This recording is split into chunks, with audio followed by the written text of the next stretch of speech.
Those of you who have been regular viewers of this channel know that I do one thing very particularly. मैं सारे comments देखता हूँ और जितने हो सके उन कमेंट्स को रिप्लाई करता हूँ. अब कुछ कमेंट्स होते हैं जो अप्रिसिएशन दिखाते हैं, कुछ कमेंट्स होते हैं जो सजेशंस मांगते हैं, ओपिनियंस मांगते हैं, कुछ होते हैं जो क्रिटिकल होते हैं. I tend to reply to almost all the comments that we get on the channel. Now, over the last few days, a lot of people have been asking me to do the solutions of slot 4 of CET 2024. And slot 4 I knew that it was on the difficult side. मैंने उसको थोड़ा सा देखा था ऊपर ऊपर से, but I thought चलो let's do the solutions and let's try to see what we can make of this particular thing. But जैसे जैसे मैं स्लॉट 4 देखता गया in depth and as I started seeing the questions, I saw that it was a disastrous slot. अब मैं क्यों बोल रहा हूँ disastrous slot? Because some of you would have experience. तुमने ना स्टोरी सुनी होंगी कि हाँ इसमें कुछ पुराने कैट के सेट्स हैं, कुछ पुराने जैट के क्वेश्चंस पूछे गए हैं and so on and so fourth. But I have experience those question. मतलब मैं उन टेस्ट के लिए अपियर कर चुका हूँ जहाँ पे ये क्वेश्चंस पूछे गए थे, and now seeing it in CET is kind of a big disappointment for me. So now I can understand what you guys might be going through. तो मैंने सोचा एक वीडियो बना देते हैं. Let's try to address this question, is CET unfair और not. I know it's very close to the actual test, so I don't want you to get rattled और start feeling badly about this particular test. अपने performance के बारे में बहुत ज़्यादा negativity मुझे spread नहीं करनी है, but I know that some people are थोड़ा सा disturb looking at that particular slot, so I thought I will address those queries. अगर ये पूरा चीज़ नहीं सुनना है and you just want to hear the gist of it and want some motivation at the end of it, last के 2 minute देख लेना वीडियो के. I think there is something in there that will help you. और मैं engagement बढ़ाने के लिए नहीं बोल रहा हूँ. You can directly go towards the end and you can have a look at what I have said at the very and. ठीक है, तो on that note let's start with this burning question that people have, is CET unfair. And और भी इसमें question है वो एक बार discuss कर लेते हैं कि क्या क्या चीजें हैं जिनको लेके लोग थोड़े से परेशान हैं at this point in time. So the first question that I am talking about is normalization fair. Now test की क्वालिटी के बारे में I will talk a bit later, but normalization fair होता है कि नहीं होता है, and this I particularly thought of when I saw CET slot 4, right. CET 24 का स्लॉट 4 देखा तो मैंने सोचा नॉर्मलाइजेशन फेयर होता है कि नहीं होता.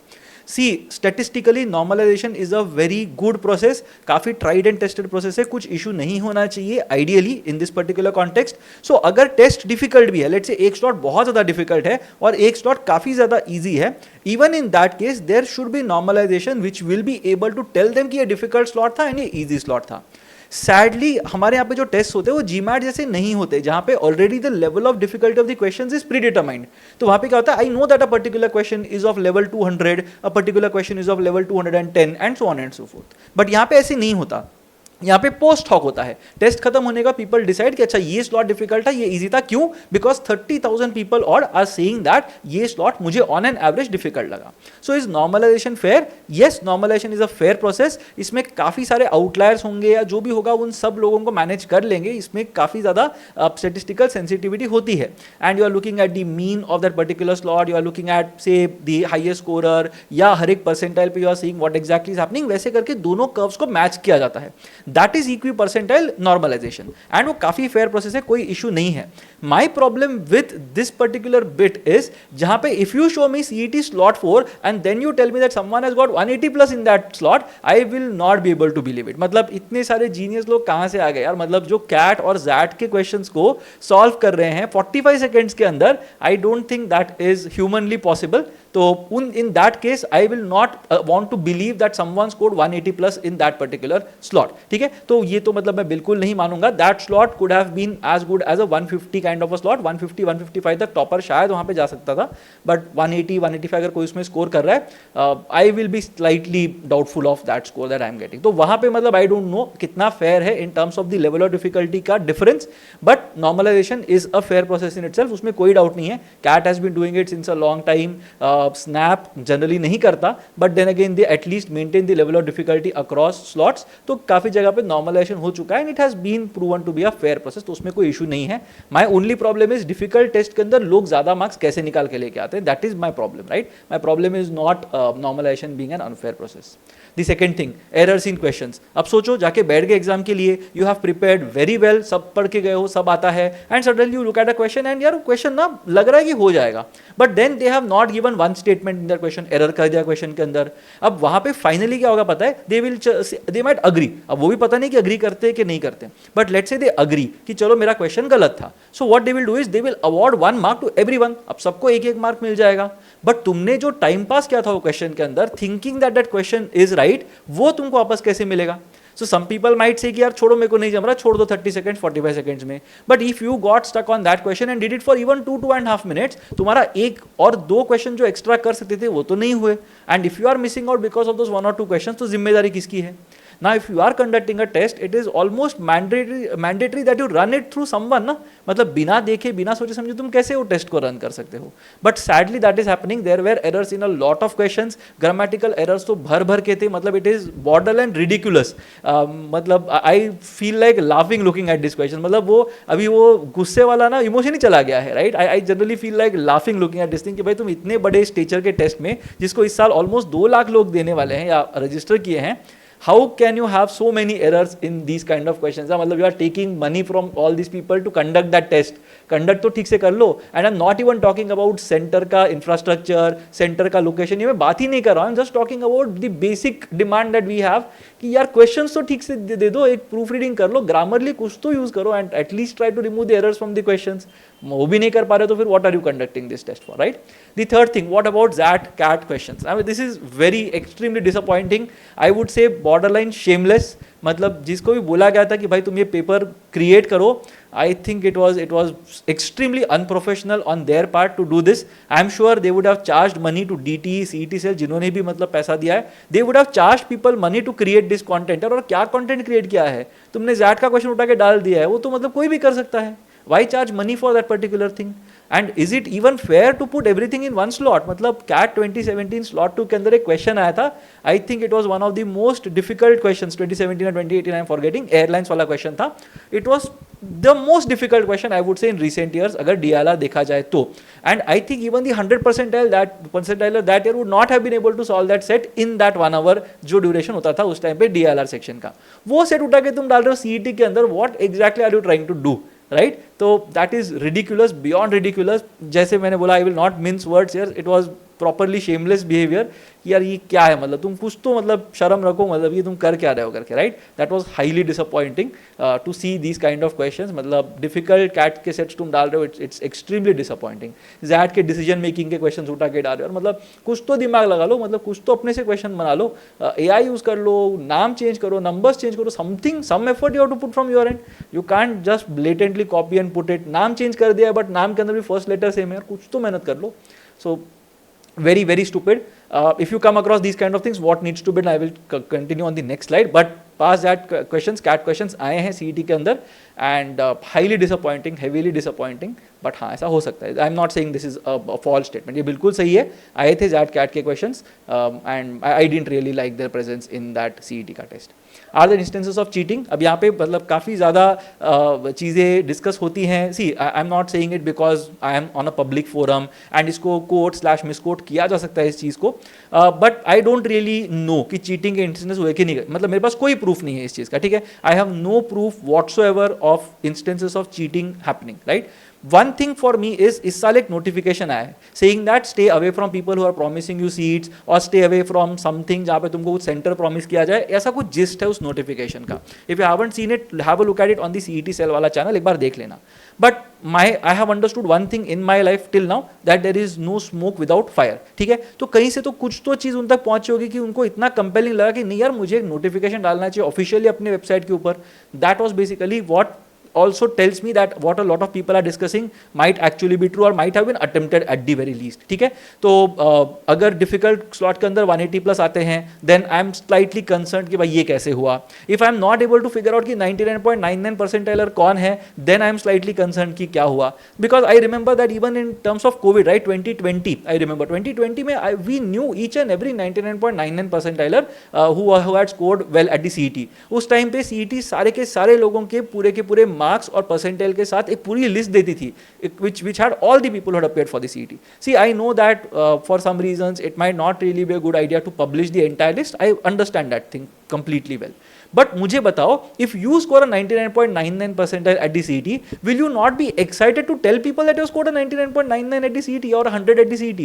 थोड़ा तो एक्साइटमेंट होगा ना, बताओगे ना लोगों को जाके कि मुझे मिला है करके.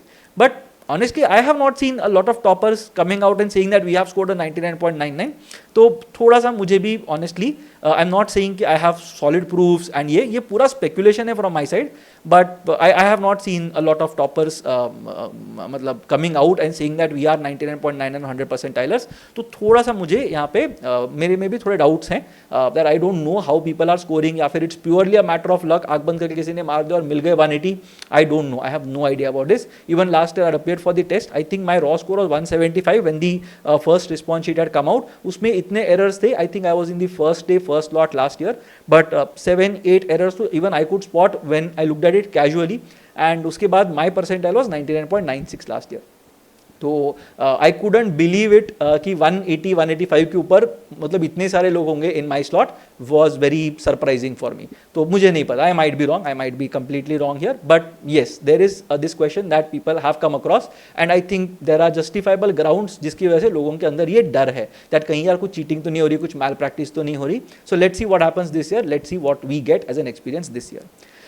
One thing that people are discussing is later slots difficult होते हैं क्या, because this happened second day second slot के अंदर. मेरे भी काफ़ी students ने मुझे पूछा on our group as well that अगले जो लास्ट के slots होंगे वो ज़्यादा difficult होंगे क्या, NMAT में भी लोगों को ऐसे लगता है, SNAP में भी ऐसे लोगों को लगता है. So my take on this is a bit different. ऐसा नहीं है कि later slots को जानबूझ के difficult कर रहे हैं.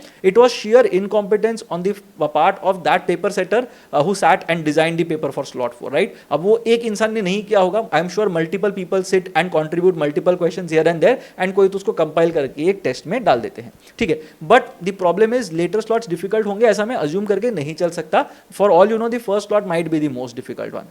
Equi percentile normalisation should take care of the perceived levels of difficulty across slots, तो वहाँ पे इशू नहीं होना चाहिए.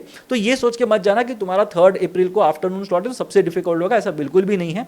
अ couple of years ago I remember very vividly that the first day that people had taken the test, वहाँ पे काफ़ी ज़्यादा LR उनको दिखा था और सेकंड डे पे जिन्होंने दिया था उनको काफ़ी ज़्यादा क्वांट के इजी क्वेश्चन, 70 75 80 क्वेश्चंस भी क्वांट के लोगों ने बताए थे, रिपोर्ट किए थे. सो ऐसा नहीं है कि लेटर स्लॉट्स हमेशा ही डिफिकल्ट होते हैं. So don't get worried about where your slot is. Slot का डिफिकल्टी वही होगा जो मतलब what they have decided, right? So that is basically how it's going to happen. There is no correlation as such in terms of the number of your slot and the level of difficulty. तो बिल्कुल इसके बारे में मत सोचना. तो करना क्या चाहिए? I'll quickly cover what all things do you need to do. The first thing is shut out the noise. यार मतलब अब इस टाइम पे ना बहुत लोग बहुत सारी चीज़ें बोलना शुरू करेंगे, बहुत सारे क्लेम्स आएंगे कि लेटर स्लॉट्स डिफिकल्ट होंगे, ये होगा वो होगा, यहाँ पे चीटिंग होती है, ये सेंटर में इतना पैसा देना पड़ता है. All those things will be there. Shut out the noise, don't listen to all this things. इससे कुछ फायदा नहीं होता. सी टेक्निकली कोई फायदा नहीं होने वाला तुमको. ऐसा नहीं है कि because you have got information now you are going to do very well, ऐसा नहीं है. यू कांट से दैट चलो मेरे को पता चल गया कि CET ने जो क्वेश्चंस उठाए वो कहाँ से उठाए हैं, तो SSC CGL के पेपर्स में से उठाए हैं, या फिर 9th स्टैंडर्ड के टेक्स्ट बुक में से उठाए हैं, या फिर CAT 2017 2018 से उठाए हैं, या फिर ZAT 21 ZAT 19 से उठाए हैं. You figure it out. फिर करोगे क्या? Will you sit and solve all the ZAT papers, will you sit and solve all the CAT papers, और कहीं पे कुछ एक नंबर चेंज कर दिया और सेट वैसे का वैसे, what will you do on the day of the test, right? तो ये सब चीज़ों के पीछे मत भागो. Trust your preparation. जो भी CET के लिए कर रहे हो वही करो. End of the day I will cover it in the last 2 points what needs to be done worst case. But अभी के लिए कुछ मत करना. Shut out the noise and focus on your preparation. अभी बहुत पास आ गए हैं टेस्ट के. Please don't get into all this things. Just do your preparation the way you were doing it earlier. Take the test as a normal test. उसको बहुत ऐसे हवा मत बना देना कि यार ये CET है, डिफिकल्ट आ गया तो क्या करेंगे, नॉर्मलाइजेशन होगा, ये होगा वो होगा. Please don't get into all these debates. I know a lot of people will try to incite you कि अरे ये देखो इसकी वजह से तुम्हारा मार्क कम हो रहा है, ये देखो उसकी वजह से तुम्हारा ये हो रहा है. Please don't get into all those things. Take it as a normal test. जैसे भी कोई टेस्ट देते दे दो. अगर आंसर आता है मार्क इट, अगर नहीं आता don't mark it later because negative marking नहीं है. But take it as a normal test. उसको जरूरत से ज़्यादा बड़ा बनाने की जरूरत नहीं है, ठीक है. Don't start thinking outcomes during the test. 5 question difficult आ गए, डोंट स्टार्ट थिंकिंग देयर कि अरे मेरा तो अभी अटेम्प्ट ही खराब हो गया, ये स्लॉट ही गड़बड़ है, मुझे जो पढ़ाया गया था वो सब गलत था. Don't start thinking about these kind of things during the test. Test के बाद जितना मर्जी डिबेट कर लेना, कोई प्रॉब्लम नहीं है। टेस्ट के टाइम पे you should be in the right frame of mind, you should not gate rattled. अगर थोड़ा सा हिल जाते हो ना टेस्ट के टाइम पे, तो you will only feel very bad about yourself, और जो 2-4 एक्स्ट्रा मार्क्स मिलने वाले थे ना वो भी चले जाएंगे। So don't do that, try to get the maximum score that you can get. उसके बाद जो होता है उस पर तुम्हारा कोई कंट्रोल नहीं है, but try to get the maximum number of marks that you can get. Most important part of this particular video, कुछ भी नहीं देखा तो ये तो एटलीस्ट देख लो यार, you are better off not getting into JBIMS if this is the accepted standard. अगर ये चीजें एक्सेप्टेड हैं, बोलते हैं कि हाँ ठीक है यार 2-4 गलतियां तो होती हैं टेस्ट के अंदर, लेवल ऑफ डिफिकल्टी ऊपर नीचे होती है, कैट जैट से तो मतलब क्वेश्चंस उठाना इज फाइन, इतना क्या प्रॉब्लम हो गया। If this are the accepted standards, you are better off not getting into this colleges, you are better off not doing well at this test. तो test के बाद अगर लग रहा है कि ये अनफेयरली कंडक्ट किया गया है या कुछ तुमको बहुत ज़्यादा हैवी हैंडेडली डेल्ट किया गया है तुम्हारे साथ, it's okay to not get into such colleges, it's okay to not get into these kind of tests, ठीक है। this is a lesson for you at the end of the day। अगर कुछ नहीं होता फिर से इस साल वही मिस्टेक्स रिपीट होते जो लास्ट ईयर हुई थी, this will be a very good lesson for all of us including me, that we should not put all our eggs in the CET basket। ये चीज़ मैं 15 साल से लोगों को बोल रहा हूँ कि CET सबसे लास्ट बड़ा एग्जाम होता है सीजन का। A lot of people take a break thinking that they will appear only for CET. Please do not do that. If you get through, please advise your juniors or your friends or your relatives to not do all these kind of things, because last के exam पे dependent रहोगे और वो अगर ऐसे conduct हो रहा है तो it's going to be a big disaster for you. So please don't get into these kind of things. You are better off not doing these यार, मतलब चलो यार नहीं करेंगे यार, नहीं करना है, मतलब get rid of it, it's fine. Don't feel bad that you are not being able to crack this test, ठीक है। एंड सबसे लास्ट में you will always find a way ahead, ठीक है। तो 2-3 साल का तुम्हारा एक्सपीरियंस है, मतलब नहीं चाहिए वो कॉलेज में जाने से बेटर है work for 2 or 3 more years, get into executive MBA के programmes are, they are much more professionally run, you will learn what you want to learn, proper उनके प्रोसेसेस होंगे, वहाँ पे जाके तुमको एक जॉब मिल सकती है डिसेंट सी, या फिर तुम्हारे कनेक्ट्स इतने अच्छे होंगे इंडस्ट्री के अंदर that you will end up getting a job on your own. Try to look at these kind of options that are there, instead of saying कि मुझे CET देना है बिकॉज वहाँ पे कॉलेजेस की फीस कम है। Please don't do all these things, fees कम है तो तुमको सर्विस भी ऐसे ही मिलेगी, right. And getting into the college also, I don't know what is going to happen once you get into the college as well. तो please don't do all this kind of things. अगर तुमको नहीं convincing लग रहा है ये चीज़, तो please stop running behind these tests. Make sure that you are doing something on in terms of your CV। अपना जॉब ठीक से कर लो, काम ठीक से कर लो, get in to a better college, get in to a better branded college, executive MBA कर लो, 1 year MBA कर लो, you can go abroad as well, जो करना है करो, but don't get in to this kind of rat race which is not professionally run, और otherwise you might end up regretting yourself. I would really like to hear your comments on this matter in the comment section below. As always, I will be active and I will reply to your comments. So don't worry about that part. But at this point in time, make sure that you're preparing well for the test. ये सब मैंने बोला वो सही बात है, but don't make your decisions on the basis of these things that I have mentioned. उसको test कैसे ट्रीट करना, अच्छे से जाके जो क्वेश्चंस के आंसर्स आते हैं वो दे देना, जो नहीं आते वो मत देना, and then you can take a call regarding your future and the kind of things that you want to do with your life. So if you like this video, do share it with other people whom you think will benefit from this particular bit, and I'll see you again in the next video.